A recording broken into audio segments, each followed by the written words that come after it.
suis avec Olivier Sigvar, DSI de Mythic, et Frédéric Lanier, CEO de Pentalog.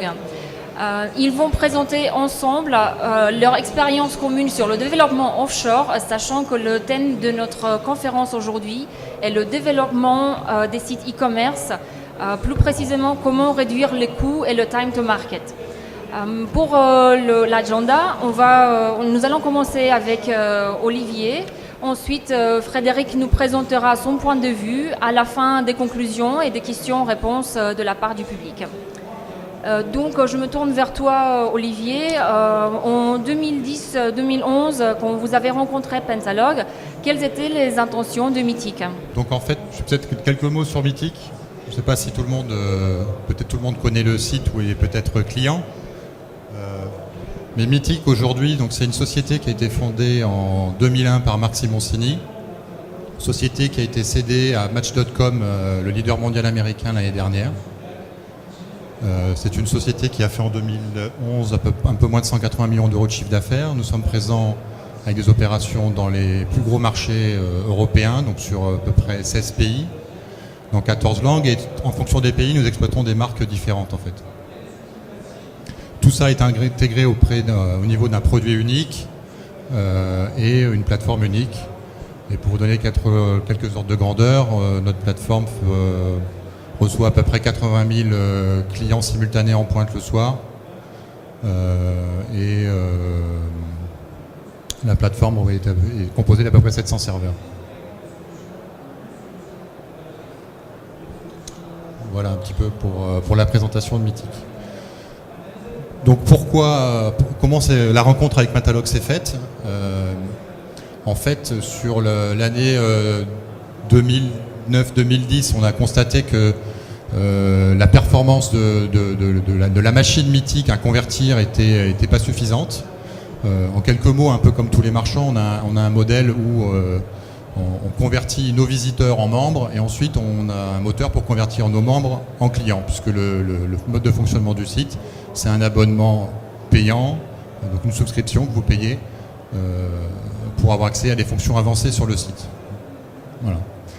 Donc nos performances économiques n'étaient pas suffisamment satisfaisantes et on a décidé en début 2011 d'investir pour améliorer la performance de la conversion de la plateforme Mythic. Donc, performance à l'acquisition et performance à la conversion. Donc ça, c'est donc la décision a été prise pour le budget 2011. À ce moment-là, la volonté, c'était d'augmenter notre capacité de développement pour améliorer un certain nombre de fonctions dans le site pour améliorer la conversion.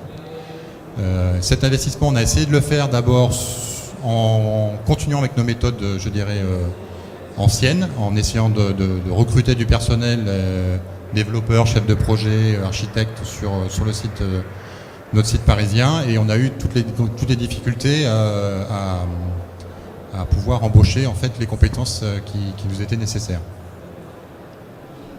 Donc de là, on s'est tourné un peu vers des solutions alternatives et on a essayé de trouver des partenaires pour nous aider sur le fait de pouvoir monter très très rapidement en puissance sur des nouvelles équipes pour pouvoir développer les nouvelles fonctions qui apporteraient une amélioration de notre conversion. D'accord. Donc, étant donné la problématique des ressources, de rareté de ressources dans ce contexte-là, vous avez choisi de vous tourner vers un partenaire en offshore. Dans ce cas, quels étaient les critères que vous avez pris en compte justement pour le choisir? Donc, les critères essentiels, bien évidemment, c'est le rapport qualité-prix. Hein. On ne va pas se cacher derrière le petit doigt. Ce qu'il faut, il faut en avoir pour son argent. Mais ce qui nous intéressait beaucoup, c'était le time to market, c'est-à-dire la capacité à monter assez rapidement des équipes pour délivrer des nouveaux projets. Et ça, on a réussi à monter avec Pentalog un modèle où vous verrez peut-être un petit peu plus tard, je crois qu'on a quelques slides, où on a mis en place en fait des équipes de Scrum pour délivrer des nouveaux projets. Donc on a fait le choix de mettre en place des projets qui avaient une interaction, je dirais, minimum avec notre code legacy qui hérite d'une certaine complexité puisque Mythic est âgé de 10 ans et que le refactoring ou l'optimisation du code est quelque chose qu'on n'a pas souvent pris le temps de faire par le passé. Donc ce qui nous paraissait le plus simple justement, c'était de définir des périmètres nouveaux sur lesquels on pouvait travailler avec un minimum de transfert de compétences et donc une montée en puissance plus rapide. Donc on a démarré avec une équipe, puis 2, puis 3, puis 4, puis 5. Donc aujourd'hui on a 5 équipes qui sont... et cette montée en charge s'est faite quasiment en 6 mois. Donc pour conclure, on peut dire que par exemple la capacité de monter en charge, de staffer des équipes de Pentalog a été un facteur très important dans la prise de vos décisions. Voilà, donc la capacité à staffer, la capacité à proposer un modèle aussi, c'est-à-dire que l'idée c'était pas combien de TP tu veux, mais plutôt le fait de monter une usine à développement avec des unités qui sont des équipes de Scrum, donc avec des profils différents, donc un Scrum Master, des développeurs, des intégrateurs HTML et des testeurs au sein de l'équipe de Scrum, afin non plus d'avoir une qualité, je dirais, minimum qui est livrée chez nous en fait. Il y a certaines craintes par rapport à l'offshore quant à l'utilisation d'une langue anglais, d'une langue étrangère. Ouais. Aujourd'hui, vous parlez en quelle langue avec les équipes ?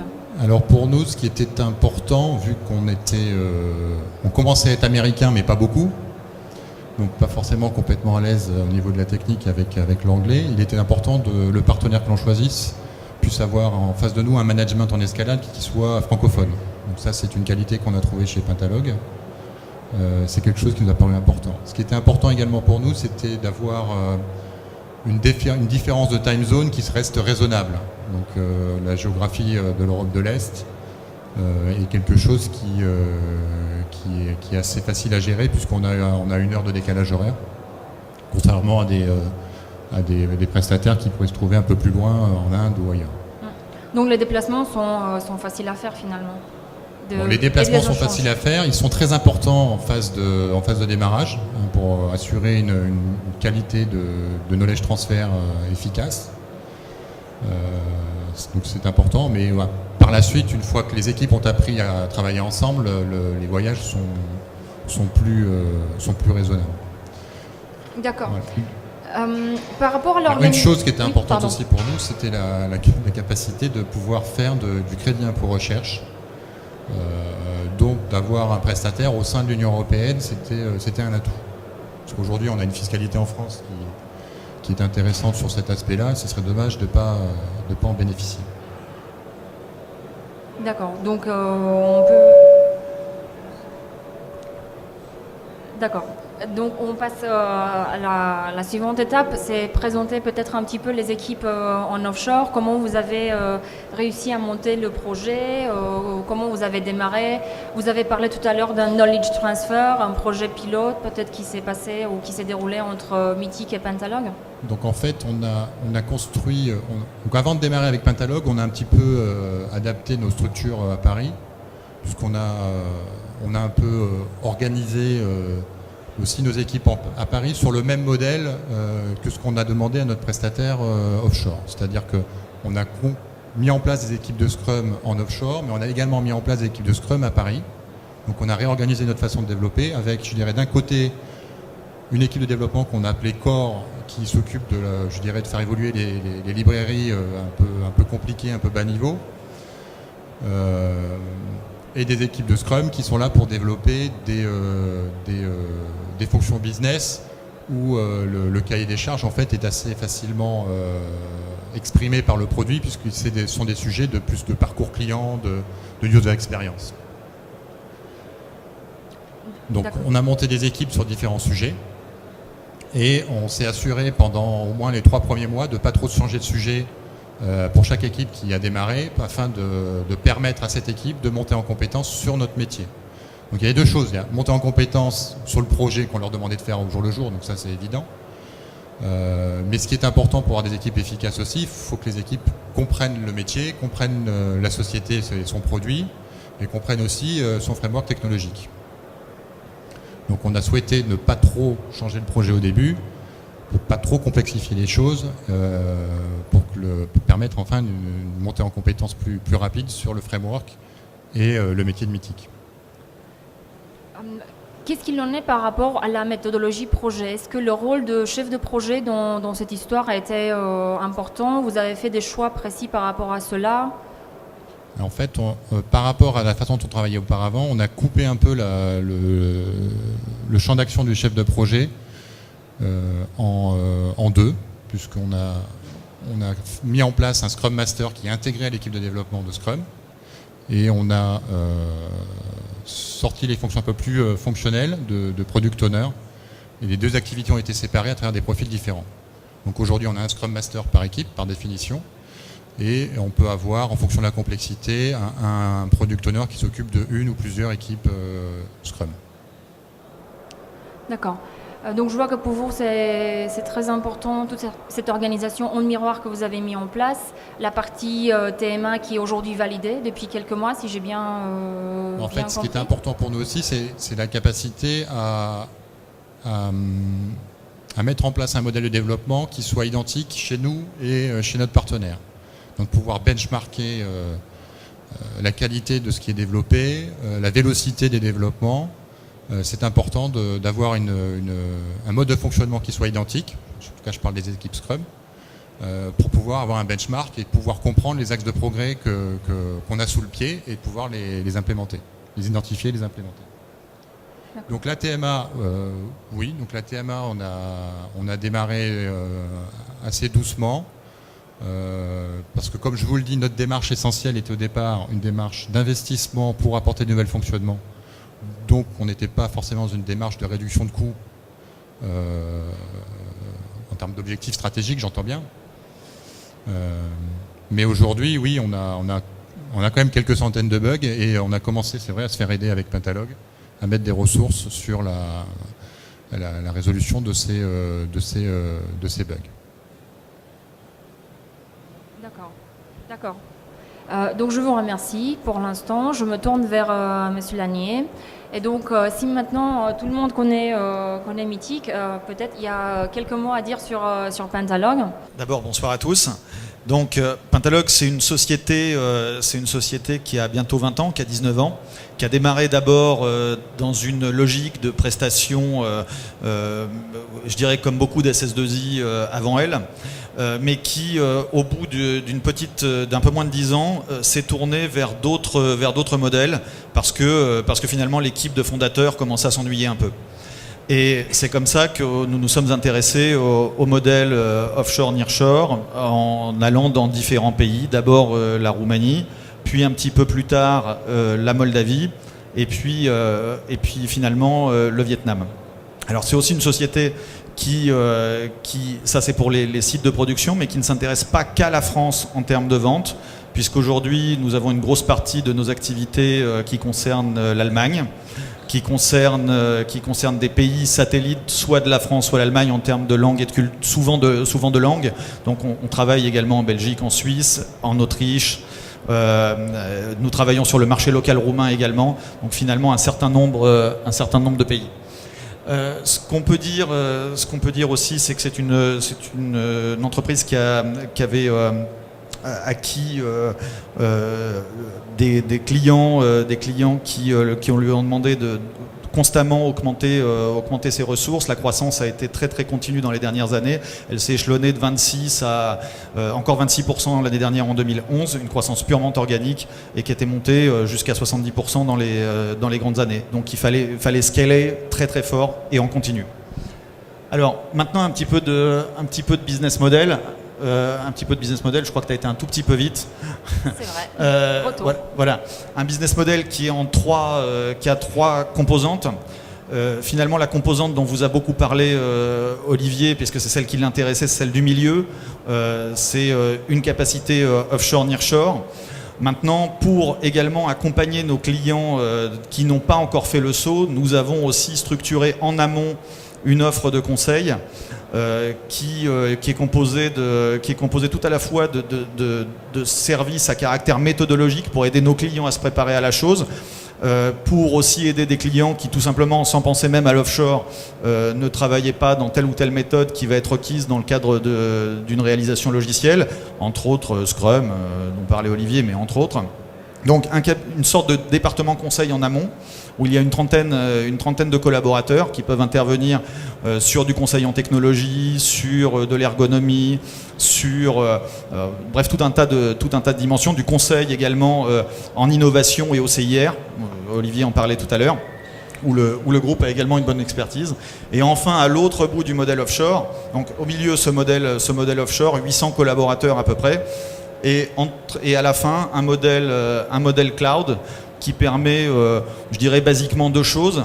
Nous pouvons partager des structures, des infras de développement avec des clients, ça nous arrive, ce qui permet aux équipes de travailler de manière complètement synchrone et sur les mêmes équipements, de passer dans une sorte de principe de livraison continue, de dépasser l'intégration non continue et de passer à la livraison continue, voire de passer en exploitation chez nous, et donc on est dans une stratégie run. D'accord, merci. Olivier, monsieur Sigvart d'ailleurs, nous a exposé tout à l'heure 6 critères pour choisir un prestataire en offshore. Est-ce que ces critères sont en général celles que vos clients utilisent ou prennent en compte pour vous choisir? Alors j'ai été très attentif à la réponse d'Olivier parce que je connaissais pas forcément tous ces critères à l'époque, mais ce que il me les avait pas dit, mais ce que je peux dire, c'est que très souvent ce que nos clients expriment, c'est effectivement une forme de rapport qualité-prix extrêmement forte, plus rarement que le prix pur. J'insiste là-dessus, nous avons très rarement des clients qui viennent en nous demandant du prix. On vient peu chez nous pour ça. L'autre critère qui vient, mais vraiment juste après ce rapport, ou juste en même temps que ce rapport qualité-prix, il l'a largement exprimé aussi, c'est la facilité à faire le ramp-up des projets, à recruter du monde. Dans les dernières années, il y a eu beaucoup de mal, et je dirais qu'en particulier dans les métiers du web et du e-commerce. Pentalog ne travaille pas que dans ce monde-là. Le e-commerce représente, on va dire, entre 15 et 20% de nos activités, mais il est clair que c'est dans le monde du PHP, du Magento, de ce genre d'outils qu'on a connu les plus grandes difficultés chez nos clients à trouver des ressources, et que ça a été une grande motivation à venir solliciter Pentalog. J'ajouterai là encore le CIR, et je compléterai un tout petit peu. Quand un client cherche de l'offshore et qu'il s'intéresse en même temps au CIR, souvent il ne sait pas à ce moment-là que le seul moyen de concilier les deux est de travailler dans l'Union européenne. Donc ça veut dire que les sites moldaves et vietnamiens de Pentalog ne sont pas éligibles, tandis que les sites roumains le sont, tandis que l'offre en provenance du Maghreb n'est pas éligible au CIR. Alors bien entendu, il faut après que la société soit agréée. On retrouve les mêmes critères qu'en France. Il faut avoir l'agrément. D'accord, merci. Pourquoi aujourd'hui Pentalog a choisi de lancer une offre e-commerce, une offre verticale e-commerce? Pourquoi aujourd'hui vous avez depuis longtemps des clients dans le domaine web et e-commerce? Alors, Pentalog est une société qui est très strategy driven, plus que opportunity driven. Ce que j'entends par là, c'est que nous sommes très attentifs au secteur qui se développe, au secteur qui génère de la croissance, et qu'à l'époque on a analysé les secteurs qui avaient une croissance à 2 chiffres qui semblait à peu près durable. Dedans il y avait le e-commerce, tout comme il y avait le management de l'énergie, par exemple. Tout comme nous avions pensé qu'il y aurait une très forte explosion des systèmes embarqués, et nous avons massivement investi sur ces 3 secteurs et construit une offre verticale pour le e-commerce. Alors en lieu et place, je dirais particulièrement sur le e-commerce, une des différences que nous avions repérées, c'est que nous voyons la taille du secteur, ce qui se préparait comme besoin sur le secteur, et le fait que les SS2I, qui étaient nos concurrentes finalement sur le marché français, n'avaient pas de réponse verticale, n'avaient pas de réponse de verticalisation sur l'offre e-commerce. Souvent, elles sous-considéraient les frameworks PHP, ce genre d'environnement, et finalement la relation qui existait entre SS2I françaises et entreprises du monde du web était souvent très faible et parfois décevante pour les clients. D'accord, merci. Disons, l'approche des SS2I classiques, c'est beaucoup d'assistance technique. On vous pousse du CV et on ne vous pose pas vraiment une offre, une offre avec une usine de développement. Il vous pousse des compétences finalement. Pardon ? Il vous pousse des compétences. Une SS2I classique vous pousse une compétence. Pentalog, en échange, peut proposer un cadre projet, une méthodologie projet. Voilà. C'est ce que j'ai dit. On est d'accord. Bon, si on revenait un petit peu sur Mythic et sur les difficultés vues du côté Pentalog. Quelles étaient les contraintes? Enfin, vous avez eu à staffer une équipe assez impressionnante. Est-ce que vous avez déjà eu l'expérience là-dessus? Comment ça s'est passé? Un retour d'expérience sur le sujet? Disons que par rapport au cas Mythic, on avait déjà traité des ramp-up également assez forts, assez costauds. On avait traité beaucoup plus gros que ça et dans des contextes parfois plus difficiles, puisqu'on avait monté des équipes en systèmes embarqués, en informatique embarquée, qui montaient jusqu'à 80 personnes, où la ressource était vraiment beaucoup plus difficile à mobiliser. Ceci étant dit, dans le monde du web et avec les métiers que voulait Mythic dans ses équipes, oui, il y avait quand même une véritable difficulté.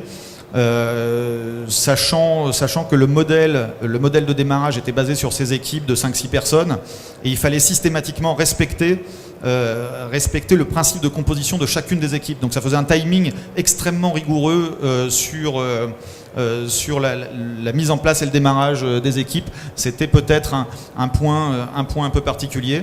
Je dirais également que dans la définition des équipes, il y avait un poste qui nous posait un tout petit peu problème, qui n'existait pas beaucoup dans le pays où on le faisait, qui était la Roumanie, qui était le poste d'intégrateur et qui nous a aussi posé quelques petits problèmes. D'accord. Monsieur Sigvar, vous avez des choses à rajouter par rapport à ça? Vous partagez le point de vue de Monsieur Lanier? Je pense qu'on a laissé un peu de temps pour les questions. Je peux Un comprendre. peu de questions. Vous nous avez quelques signes. J'en ai juste une dernière, après je laisse le public s'exprimer là-dessus. Je voulais juste savoir quelle est la prochaine étape dans votre collaboration. Elle n'est pas pour moi celle-ci. Pardon? Elle n'est pas pour moi celle-ci. Donc aujourd'hui, parallèlement aux investissements qu'on a fait dans la partie développement, on a investi énormément dans la partie données. Donc dans le tracking, on traque beaucoup plus de choses. On a monté un gros data warehouse. On dispose maintenant d'un gros entrepôt de données. Et on a besoin de compétences de plus en plus importantes en volume pour être capable d'analyser ces données, monter les reporting, monter des systèmes de monitoring pour suivre les indicateurs clés et être capable de réagir si certains ne sont plus en phase avec les objectifs. Et aujourd'hui, on se pose la question de savoir si certaines activités autour de l'analyse de ces chiffres pourraient être, donc plutôt de profil de business analyst, pourraient être supportées par des équipes offshore. D'accord. Merci pour... Parce que aussi c'est compliqué de recruter en France des business analysts, indépendamment aussi de l'aspect purement coût. D'accord. Merci. Je laisse le public poser des questions. Si on a... Voilà, merci beaucoup de votre intervention. Est-ce que quelqu'un souhaite poser des questions dans la salle?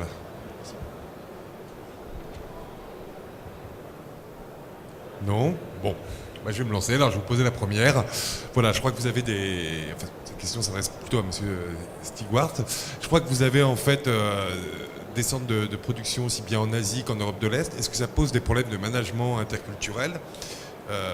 Et si c'est le cas, comment en fait vous gérez en fait entre les deux sociétés ces questions? Forcément, il y a des petits ajustements à faire au départ. C'est pour ça que la mission pivot est importante. C'est pour ça qu'il faut que les équipes se voient et se touchent un petit peu. Et chaque fois qu'on a démarré une équipe de notre côté, on a démarré par une mission pivot où le Scrum Master en fait roumain passait quelques semaines à Paris pour monter en puissance sur le projet, sur les méthodes de travail, sur la qualité de communication et sur évidemment pour apprendre un petit peu les petites différences culturelles. L'avantage qu'on avait dans le dispositif, c'est qu'on avait des gens plutôt francophones. Et c'est vrai que pour nos personnels qui n'étaient pas forcément complètement tous aguerris à l'anglais, c'était un avantage. D'accord, il n'y avait déjà pas la barrière de la langue, quoi. D'accord, merci beaucoup. Est-ce que quelqu'un d'autre veut intervenir?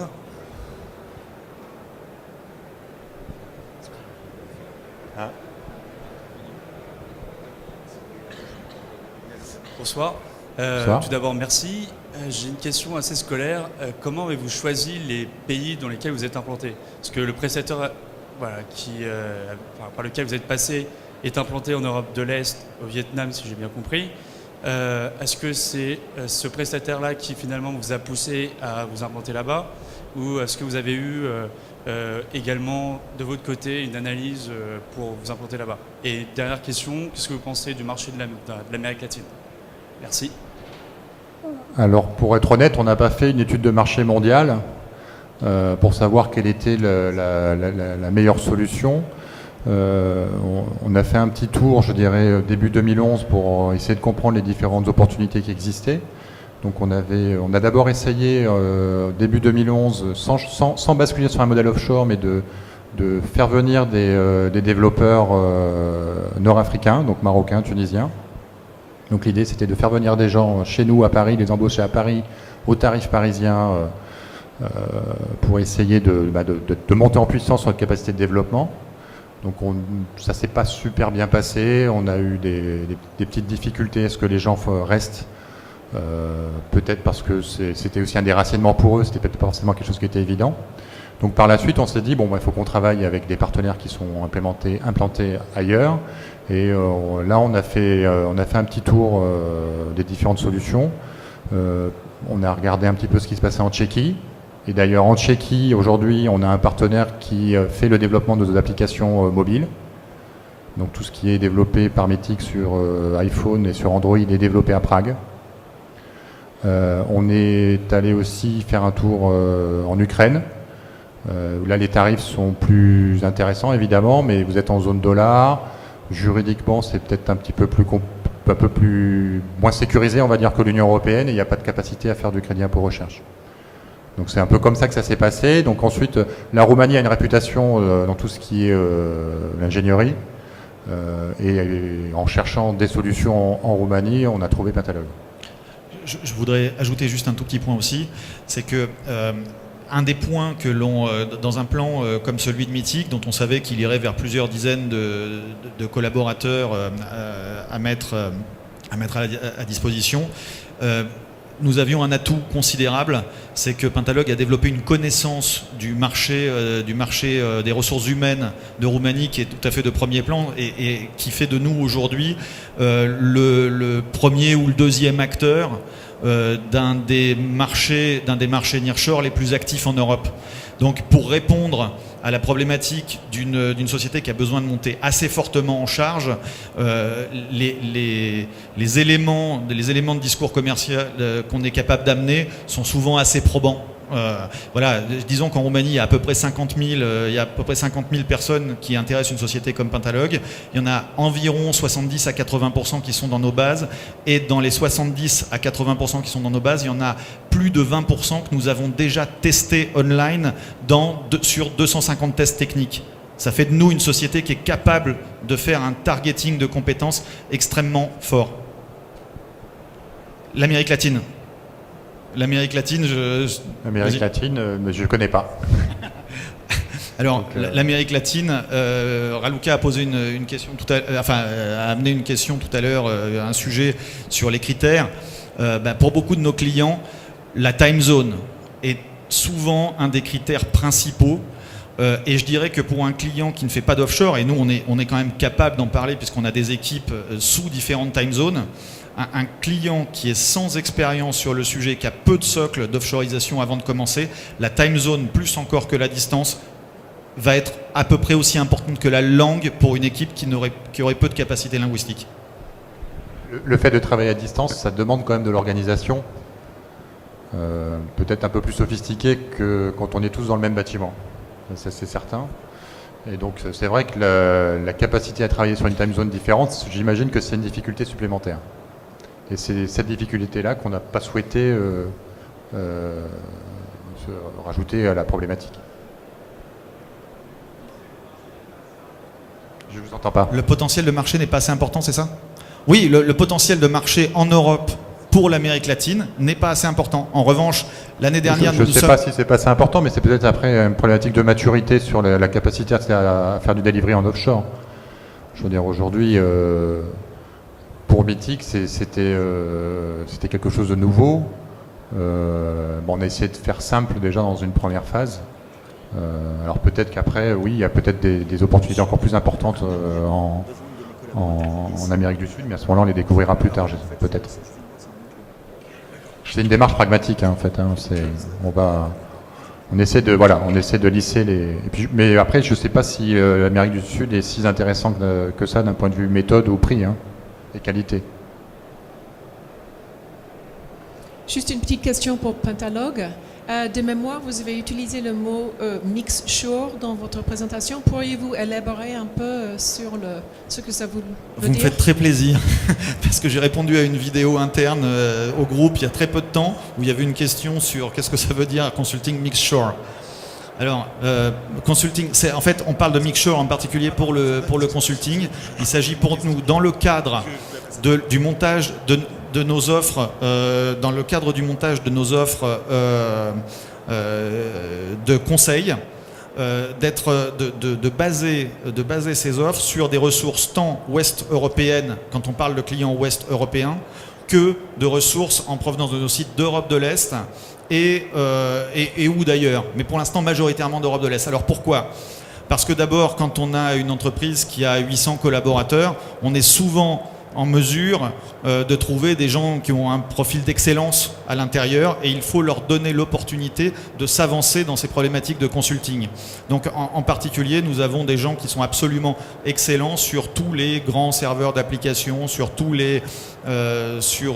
à peu près toutes les technologies. On a du consulting très pointu en PHP aujourd'hui, ce genre de choses.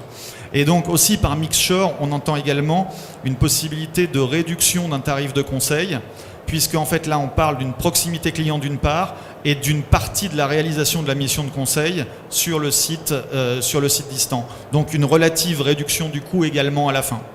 Voilà. Nous avons également quelqu'un qui a demandé la parole, qui est un de nos clients dans la salle. Non mais je vous ai vu, Laurent, je vous ai vu lever la main à un moment donné. Ben, je suis assez curieux de faire un petit peu d'échange d'expérience, effectivement, avec Olivier. Merci pour cette présentation. En tous les cas, de l'organisation, nous on l'a vécu différemment et je ne la présenterai pas là. Mais ça m'a amené quelques questions, notamment en termes de gestion de la connaissance, parce qu'une des questions qu'on se pose, c'est effectivement de garder la maîtrise du core business, tout en gagnant en vélocité et en time to market pour trouver des solutions et livrer les projets que le business attend. Comment est-ce que vous gérez aujourd'hui cette gestion des connaissances et la gestion du changement pour les équipes internes qui du coup voient arriver un renfort de collègues, certes offshore? Est-ce que vous avez rencontré? C'est vrai qu'on peut penser quand on commence une action offshore à avoir une certaine frilosité en interne dans la société.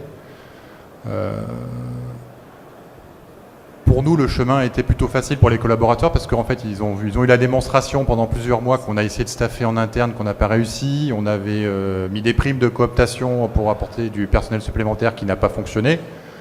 Donc quand on a pris la décision de dire on va essayer de chercher de l'aide à l'extérieur parce qu'on n'arrive pas à trouver à Paris, je dirais tout le monde a compris la démarche et qu'elle était saine pour le développement de la société. Donc ça, c'est déjà aussi un point, c'est que la démarche offshore n'est pas venue par une stratégie purement prix, je dirais cost killing, mais bien dans une stratégie d'investissement, donc de dépenses supplémentaires. Évidemment, on regarde le ROI de ce qu'on dépense, mais c'était dans cette démarche. Donc c'est pour ça que la révolution culturelle qu'il y a eu a été, je dirais, le changement a été complètement accompagné par cette phase préalable qui a eu lieu avant le démarrage. Donc ça, c'est pour la préparation des équipes. La deuxième chose, mais c'est l'histoire de Mythique, après c'est chacun la sienne. Après, pour la gestion des connaissances, oui, c'est dans nos nouvelles méthodes, en fait, on a essayé de développer un axe un petit peu plus fort aussi que ce qu'on faisait par le passé sur la documentation. Donc on a essayé de structurer un petit peu la documentation. On a l'organisation avec d'un côté le marketing produit qui fait des spécifications, je dirais, purement fonctionnelles. Ensuite, un product owner qui fait le lien entre le Scrum et l'équipe Core. Et ensuite, le Scrum Master qui développe les user stories.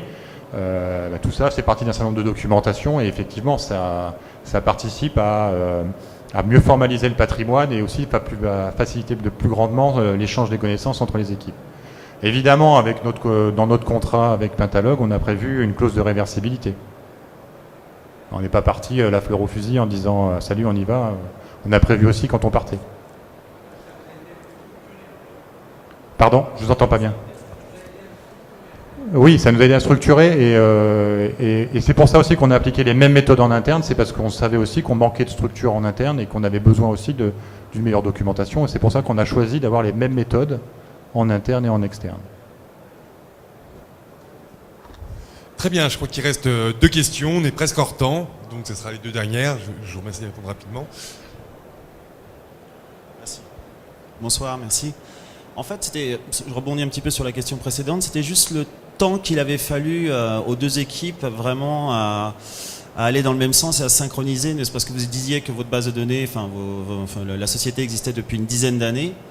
Et j'imagine que pour comprendre l'encodage et tous les programmes, toutes les fonctionnalités et l'impact des développements, il a fallu prendre un petit peu de temps pour ça. Et je voulais savoir à peu près quel avait été le laps de temps avant de pouvoir vraiment passer au développement pur. Quand on a onboardé une nouvelle équipe Pentalog dans le dispositif ou une équipe Scrum locale chez nous, c'était un peu différent parce que c'était des gens qui avaient déjà la compétence du patrimoine, la connaissance du patrimoine. Grosso modo, on est passé par une période, ce qu'on appelait une mission pivot, où on a fait venir à Paris le Scrum Master roumain. Ça a duré entre 4 à 6 semaines sur place en fonction de la nature du projet. Parce que comme j'expliquais tout à l'heure, on a choisi que l'équipe Scrum démarre sur un projet conséquent dans le temps pendant 3 à 4 mois avant de passer à quelque chose de différent pour qu'ils aient la capacité à monter en compétence sur les particularités métiers et les particularités technologiques de notre plateforme, qui sont en plus de ce qui est la nature du projet lui-même. Donc je dirais qu'à peu près 4 à 6 semaines pour faire un transfert de compétences, comprendre de quoi on parle, quelle est la nature du projet, avoir les quelques clés minimum sur le framework mythique, puisqu'on a un framework particulier qui est dû à notre héritage.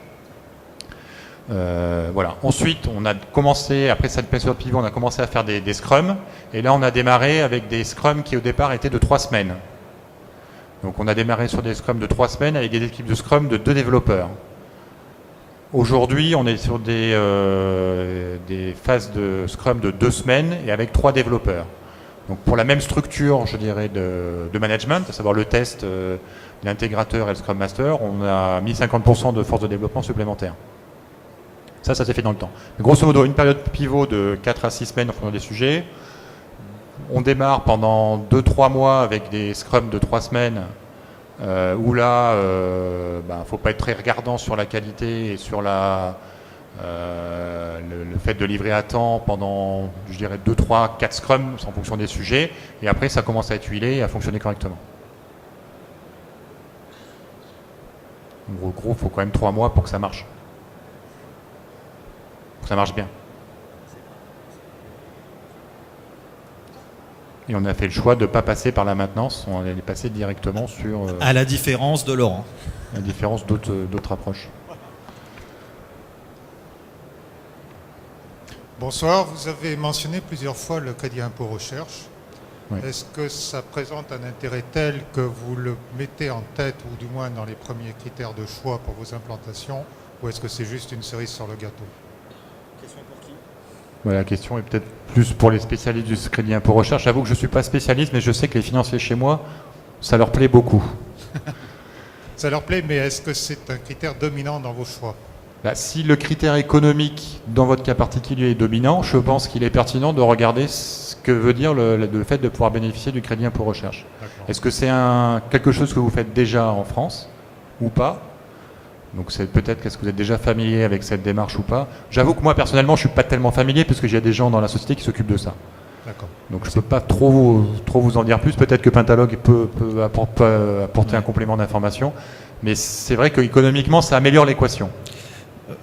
Oui, ce que je peux ajouter, c'est que depuis la montée en puissance du crédit impôt recherche pour les entreprises on va dire de la sphère IT en règle générale, ça a donné un souffle tout à fait particulier à notre offre en Roumanie par rapport à celle que nous avons au Vietnam et en République de Moldavie. Ça signifie bien que c'est un critère important pour les clients, puisqu'en fait, il vient pas c'est pas nous qui l'avons décidé. Nous, on a décidé de faire la démarche d'agrément.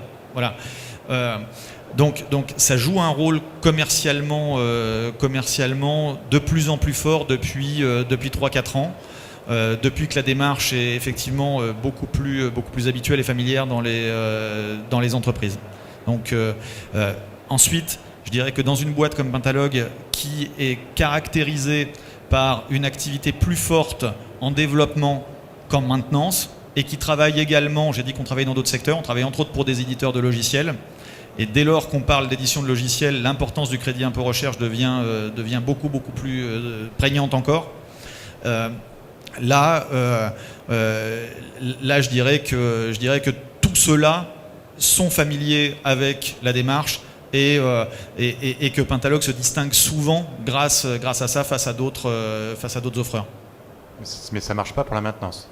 Mais ça ne marche pas pour la maintenance. Voilà. D'où le fait de mettre Mais la maintenance, il faut bien la faire. Et la maintenance, on l'a fait. Merci énormément à vous trois. On finit aujourd'hui donc la deuxième journée du salon. On espère vous voir aussi nombreux demain dans les conférences qui se poursuivent. Je vous souhaite une bonne soirée. J'ai juste un petit truc à rajouter. Nous avons rédigé un livre blanc de l'offshore que vous pouvez trouver à la sortie. Et si vous ne voulez pas emporter du papier, vous laissez votre carte et nous allons vous renvoyer le document. Merci. Merci beaucoup.